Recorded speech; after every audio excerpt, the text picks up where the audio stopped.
কৃষকদের আয় দ্বিগুণ করার লক্ষ্যে প্রতিনিয়ত কাজ করে যাচ্ছে রাজ্য সরকার। সেই লক্ষ্যকে সামনে রেখে দক্ষিণ জেলার ঋষ্যমুখ কৃষি মহকুমার অধীন উত্তর সোনাইছড়ি এলাকায় পেঁয়াজ চাষে নতুন উদ্যোগ গ্রহণ করা হয়েছে। আর এতে দারুণ উৎসাহ দেখা যাচ্ছে স্থানীয় কৃষকদের মধ্যে। এবছর ঋষ্যমুখ কৃষি দপ্তরের পক্ষ থেকে উত্তর সোনাইছড়ি এলাকার বেশ কয়েকজন কৃষককে পেঁয়াজ চাষের জন্য বীজ প্রদান করা হয়।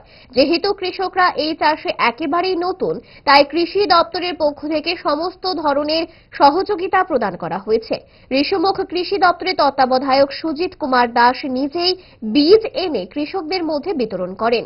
পাশাপাশি সেক্টর অফিসার অভিজিৎ দত্ত নিয়মিত কৃষকদের সঙ্গে যোগাযোগ রেখে প্রয়োজনীয় পরামর্শ দিয়ে চলেছেন, যাতে তারা অধিক লাভবান হতে পারেন। আজ উত্তর সোনাইছড়ির সত্যগ্ন পাড়া এলাকায় বাসিন্দা কৃষক নীলুপদ ধরের পেঁয়াজ চাষের জমি পরিদর্শন করেন ঋষ্যমুখ কৃষি দপ্তরের এক প্রতিনিধি দল। এই বছর আমরা ঋষ্যমুখ কৃষি মহকুমাতে নরসোনাইছড়ি পঞ্চায়েতে এখানে আমার একজন প্রিয় কৃষক আছেন নীলুপদ ধর। উনি এখানে পেঁয়াজ করেছেন।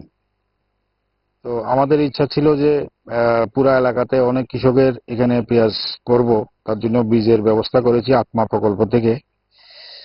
তো এখানে দেখা গেছে যে কৃষকরা এই যে পদ্ধতিগত কিছু সমস্যা আছে, হ্যাঁ, ওনারা হয়তো আমাদের যে গাইডলাইন পুরাটা ফলো করতে পারেননি, অথবা ওনাদের বিশ্বাসও হয়নি যে এখানে পেঁয়াজ হয়। তো তার জন্য কিন্তু পরীক্ষামূলকভাবে আমরা করেছি।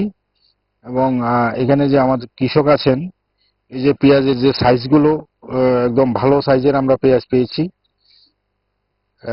এটা আমরা চেষ্টা করেছি